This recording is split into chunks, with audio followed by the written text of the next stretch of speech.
नमस्कार दोस्तों, आज के हमारे इस वीडियो में हम आपके लिए आमल की एकादशी की पौराणिक व्रत कथा लेकर आए हैं। दोस्तों, आमल की एकादशी के दिन आंवले के पेड़ की पूजा की जाती है। ऐसा कहा जाता है कि आंवले के पेड़ में भगवान विष्णु का वास होता है।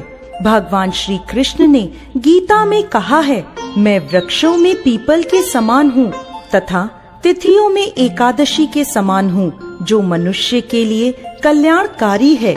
यह आमल की एकादशी सभी पापों का नाश कर व्यक्ति को मोक्ष की प्राप्ति कराने वाली है। इस एकादशी की महिमा को जानते हुए धर्मराज युधिष्ठिर बोले, हे जनार्दन, आपने फागुन के कृष्ण पक्ष की विजया एकादशी का सुंदर वर्णन करते हुए सुनाया। अब आप फागुन मास के शुक्ल पक्ष की एकादशी का क्या नाम है, इसकी क्या विधि है, कृपा कर मुझे बताएं। तब भगवान श्री कृष्ण बोले, हे राजन, फागुन मास के शुक्ल पक्ष की एकादशी का नाम आमल की एकादशी है।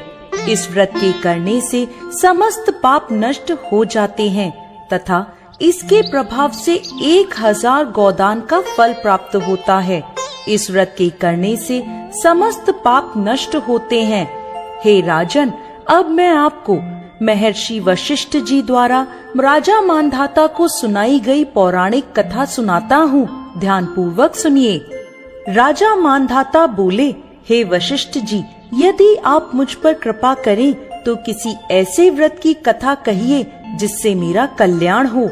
महर्षि वशिष्ठ बोले, हे राजन, सब व्रतों से उत्तम और अंत में मोक्ष देने वाली आमल की एकादशी के व्रत का मैं वर्णन करता हूँ। एक वैदिक नाम का नगर था, जिसमें ब्राह्मण, क्षत्रिय, वैश्य और शूद्र चारों वर्ण आनंद सहित रहते थे।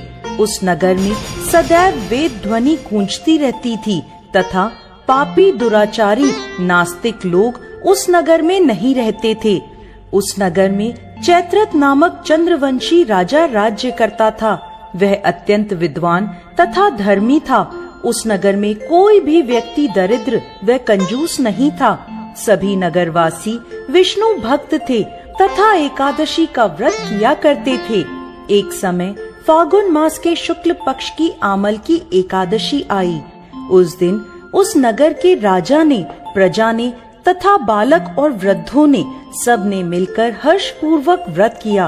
राजा अपनी प्रजा के साथ मंदिर में जाकर कुंभ स्थापित करके धूप, दीप, नैवेद्य, पंचरत्न आदि से आंवले का पूजन करते हुए कहने लगा, हे धात्री, तुम ब्रह्म स्वरूप हो, तुम ब्रह्मा जी द्वारा उत्पन्न हुए हो और समस्त पापों का नाश करने वाले हो। तुम्हें नमस्कार है। अब तुम मेरा अर्घ स्वीकार करो। तुम श्री रामचंद्र जी द्वारा सम्मानित हो।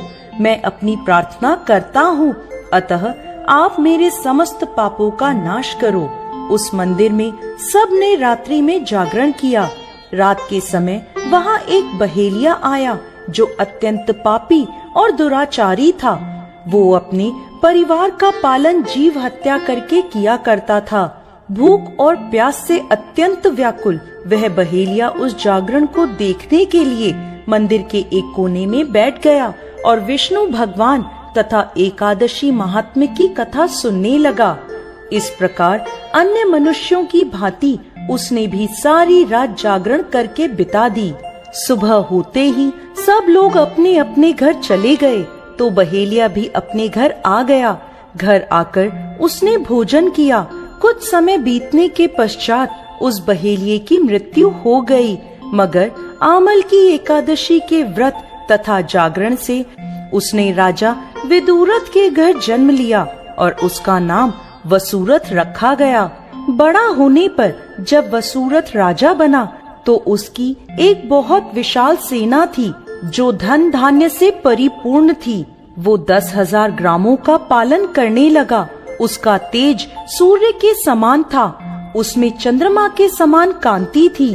भगवान विष्णु के समान उसमें वीरता थी और पृथ्वी के समान वो क्षमा करने वाला था। वह अत्यंत धार्मिक, सात्विक, कर्मवीर और विष्णु भक्त था। वो अपनी प्रजा को दान आदि कर समान भाव से पालन किया करता था। एक दिन राजा शिकार खेलने के लिए गया। दैवयोग से वो मार्ग भटक गया और दिशा ज्ञान ना होने के कारण उस वन में एक वृक्ष के नीचे सो गया। थोड़ी देर बाद पहाड़ी से वहाँ कुछ डाकू आए और राजा को अकेला देखकर मारो मारो कहते हुए उसकी ओर दौड़ पड़े। वो कहने लगे कि इस दुष्ट राजा ने हमारे माता पिता, पुत्र पौत्र आदि अनेक संबंधियों को मारा है तथा देश से निकाल दिया है, अतः इसको अवश्य मरना चाहिए। ऐसा कहकर वो डाकू राजा को मारने दौड़े।